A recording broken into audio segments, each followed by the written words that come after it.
My name is Doge. I'm co-founder and CEO at TransferGo. TransferGo is a platform for cross-border payments, enabling individuals and businesses to move value internationally at a fraction of the cost of traditional methods. Today we service more than 1 million customers worldwide. Our standard customer is someone who's migrated abroad to provide for their friends and family back home. And we call them the global citizen. It's economic migrants who choose to live in geographies that are just better for their family's livelihood. And they migrate because they will need to send money, so it's not an optionality for them, it's a necessity. Our first Ripple-enabled corridor is money transfers into India from Europe. And we're already alive for the last 6 months, and we're moving tens of millions of pounds already into India via Ripple-enabled blockchain solution. So Ripple's technology at its core has to make transactions more secure. It means you need to have less investments in making it secure. Right? Secondly, it should decrease the cost of moving value, which it has happened, and it also should increase the speed. So all of these things are coming true. So the future, we see that the future is going to be blockchain enabled, and Ripple technology is a very good use case that's already been proven. So we've moved beyond proof of concept. Now we are into scaling and picking the right corridors to come in, the most underserved corridors that people really need such an option to send money. And now for us, just identifying new corridors, new remittance gateways, and then going for scale at this point. The future for TransferGo is scale and additional product offerings. So today we're 1 million customers. We're going to be 10 million customers in the next 5 to 7 years. Because the only way to really change people's lives is to bring it to as many of them as possible. So that's the next chapter for us. At the same time, we see that our customers are underserved across a variety of verticals, not just cross-border payments. Therefore, we're going to continue to follow the customer and try to solve their financial lives one product at a time.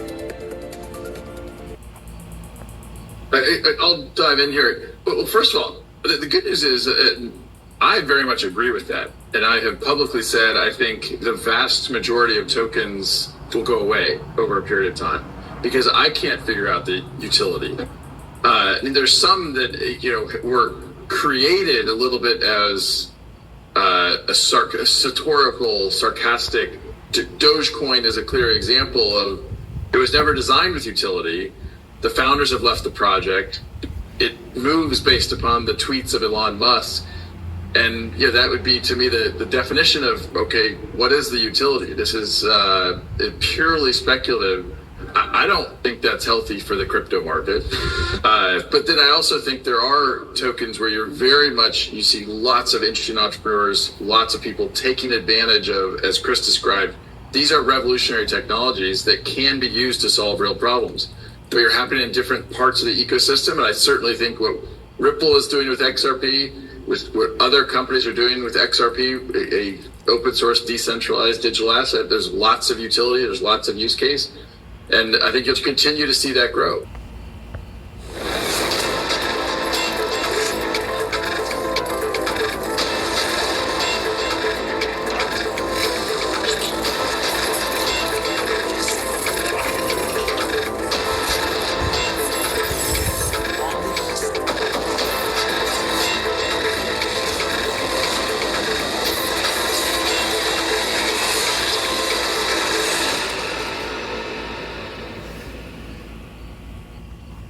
Good evening, 9:03 p.m. Eastern Standard Time. I'm XRP Future Millionaire, and I want to thank each and every one of you for tuning in. As you could hear by the few clips that we started out with, Brad Garlinghouse held no bones about what he thought about Dogecoin, about its utility, and the problems he thought it could have with the crypto markets and the kind of the image it portrays. So it was just a little bit of things that I dug through the archive. As you can see with XRP, what it's attempting to do right now is it broke back over that bear flag, and its reverse course is here with a little bit of a volume push here in this 30-minute or 4-hour candle. It's trying to push up. We're going to see where this leaves out. So what we were talking about earlier, you guys were part of the update, and if you're new, what happened now, so I can explain it so we're all on the same page. I'm going to get through this as painlessly as possible because my voice is cracking. But I found it imperative to come on when I seen this happening. So we had a bear flag, uptrending resistance, uptrending support. And today's update earlier, and I implore you to watch it because I explain a lot of this. And you can see the pattern, how it's reversed. We had come down, reversed, and we're down below the 20-day, and we're in the 30-minute time frame. And we talked about if we couldn't pull back up in a quick fashion and get back into the bear flag, we could have a drop down to approximately 35.79. But what I said could switch this around as if we had a volume spike. Well, we had no volume, and now in the last 3 30-minute candles, we've at least had a spike in volume, which reversed the pattern, which is what needs to happen.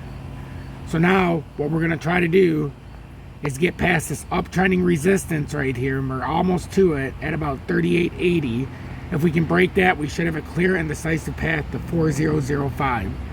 Now, I've had a lot of questions. If we get the 4005, do you think we hold it?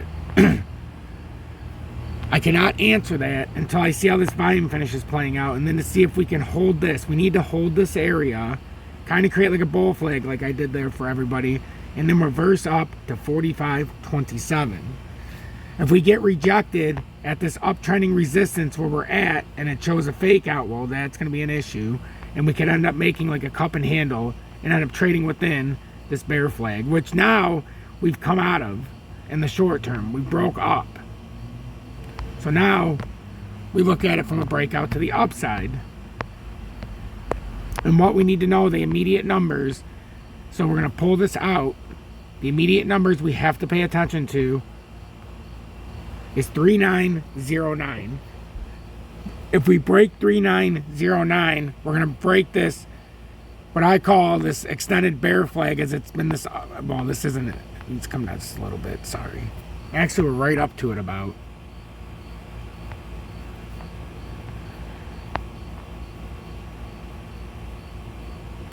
3902 is the number I want everybody to put in their piece of paper right now. 3902. If we can get a pull around and hold this, we'll have a shot to come up to here. My technical target on a break up was right to that downtrending resistance. Earlier we talked about the scenario when we were below the 20-day, how if we couldn't get past, and if you don't know what the 20-day is, that's on the, when I talk about this, let me back up a second. The EMA lines are the exponential moving averages. This is in the 30-minute time frame. So when I say the 20-day, that is this red line. The blue line is the 200-day. That light blue line is the 100-day, and that orange line is the 50-day. Some people call it the days because it's 50 days. I like to say the day. Maybe it's just my thing. So this red line was overwhelming resistance all the way until we got to right here. We broke over it, and look what happened. We held it. Then we moved up. It's exactly what you would anticipate on a hold. On today's earlier update, we showed the scenario if we were going to continue to be rejected by it, and the only way to reverse back up was to get on top of it, show support, and have a volume spike. We got on top of it, showed support, and have a volume spike. It's exactly what we talked about, and this is a perfect educational moment so that I can show you exactly what it means when I say, unless we get a volume spike. This is a perfect case in point. We have a volume spike, we were able to reverse back up. Our key moment now is we have to break 3901 and then ultimately 4009, hold that as support, and then we can have a clear and decisive run to 4527. Anything less than that, and we'll be stuck in this consolidation zone. Make sure to leave me comments. Let me know what you think about the update. And if there's anything you would like me to improve on, I would love to hear the constructive criticism. Because if there's one thing I've learned best, it's that I need to trust my audience, because you're watching for a reason, and without you, what the hell is the point? Hashtag be better, do better. Hashtag FUD assassins. And remember, help one person each and every day. Because if I don't do my part and you don't do your part, what the hell is the point? And if you want to trade like me, join me over on Bitget. Simple. Assuming your screen loads. All you got to do, let me turn the volume down. Last video got 1,400 views and 102 likes. The views are up. The likes we could get up a little bit more, but that's just the name of the game. So if you want to join me on Bitget, you just come in here and look at my video description below, and you'll see a link as seen in front of you. So hit that like button, and I'll see you back on my next update.